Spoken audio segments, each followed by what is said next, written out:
ونستغفره ونؤمن به ونتوكل عليه ونعوذ بالله من شرور أنفسنا ومن سيئات أعمالنا من يهده الله فلا مضل له ومن يضلل فلا هادي له ونشهد أن لا إله إلا الله وحده لا شريك له ونشهد أن سيدنا وسندنا وحبيبنا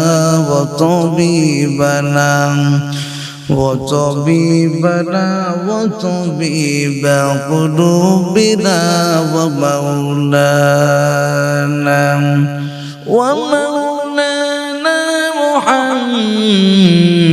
محمدا عبده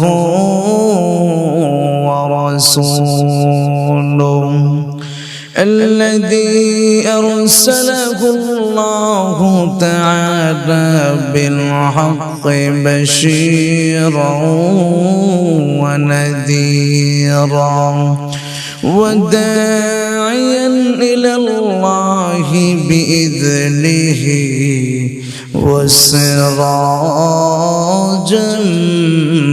منيرا فقد قال الله تعالى في كلامه المجيد والفرقانه الحميد أعوذ بالله من الشيطان الرجيم সকলেই পড়ুন بسم الله الرحمن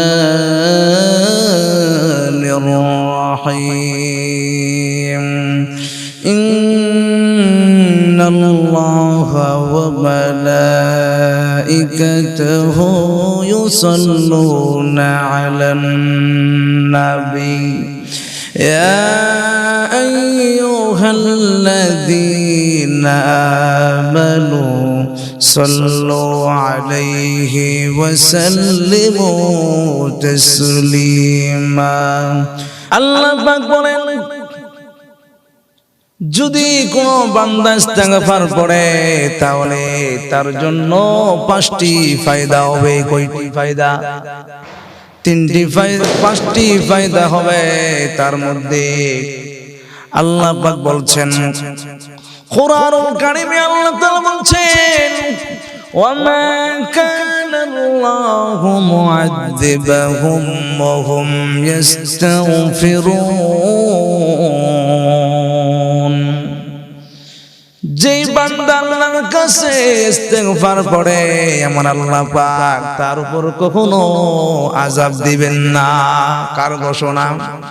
আল্লাহর ঘোষণা। আল্লাহ পাক বলছেন তোমরা অন্যায় কাজ করো, ভুল কাজ করো, ভুল কাজ করার পরে আমি আল্লাহর কাছে যখন তওবা করবা আমি আল্লাহ তোমার জীবনের সব গুনাহ খাতাকে মাফ করে দিব।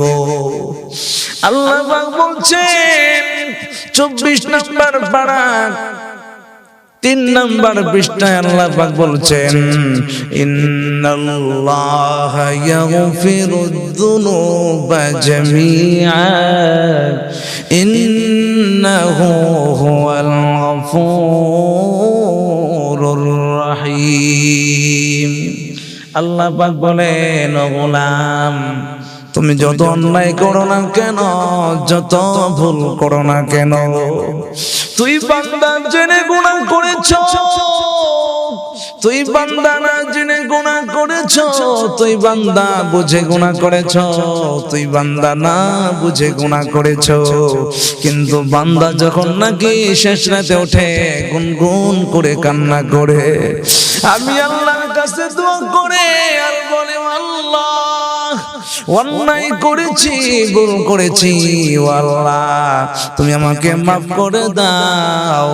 আমার আল্লাহ পাক বলেন, ওই বান্দা যখন নাকি কান্না করে করে আমি আল্লাহর কাছে তওবা করবি, আমি আল্লাহ পাক ঘোষণা দিয়েছি, জামিআন শব্দটা ব্যবহার করে দিলাম।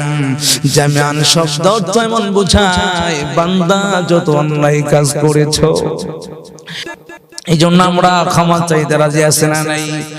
এই জন্য যদি কোনো গোলাম দৈনিক যদি আল্লাহর কাছে ইস্তেগফার পড়ে বেশি বেশি করে, তাহলে সেই বান্দার মাধ্যমে কোনো গুনার কাজ হইতে পারে না। আর এই ইস্তেগফার যদি কোনো বান্দা পড়ে, বিশ্বনবী বলেছেন তার জন্য আমার আল্লাহ 5টি জিনিস কখনো তার উপরে চাপিয়ে দিবেন না। আমার আল্লাহ তাআলা 5টি জিনিস থেকে তাকে রক্ষা করবেন। কয়টি জিনিস? আওয়াজ করবেন, কয়টি জিনিস? 5টি জিনিস। 1 নাম্বার হলো, ওই বান্দা যখন নাকি ইস্তেগফার পড়বে, এই ইস্তেগফার পড়ার কারণে আমার আল্লাহ পাক তাকে যে কোনো মুসিবত থেকে দূর করে দিবেন। কে?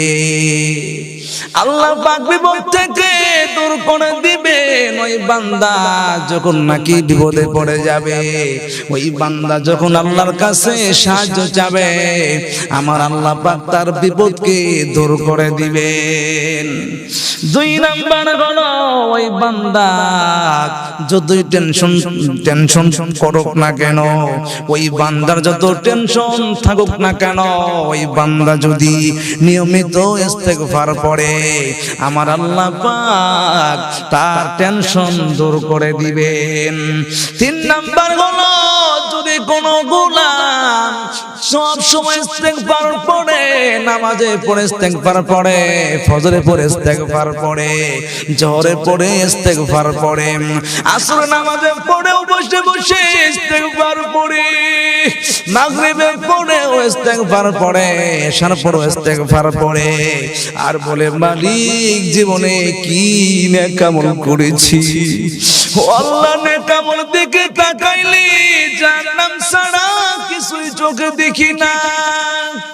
আমার আল্লাহ রাব্বুল আলামিন ওই বান্দা যদি ইস্তেগফার পড়ে, আমার আল্লাহ পাক রব্বুল আলামিন ওই বান্দার যত টেনশন আছে সব টেনশন দূর করে দিবেন।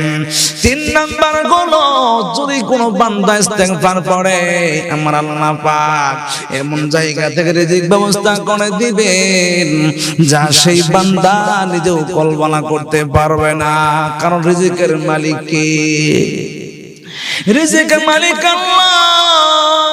আমার আল্লাহ তাআলা মতো রিজিকের মালিক কেউ নাই। আল্লাহ পাক বলছেন, ওয়া তারযুকু মান তাশাউ বিগাইরি হিসাব।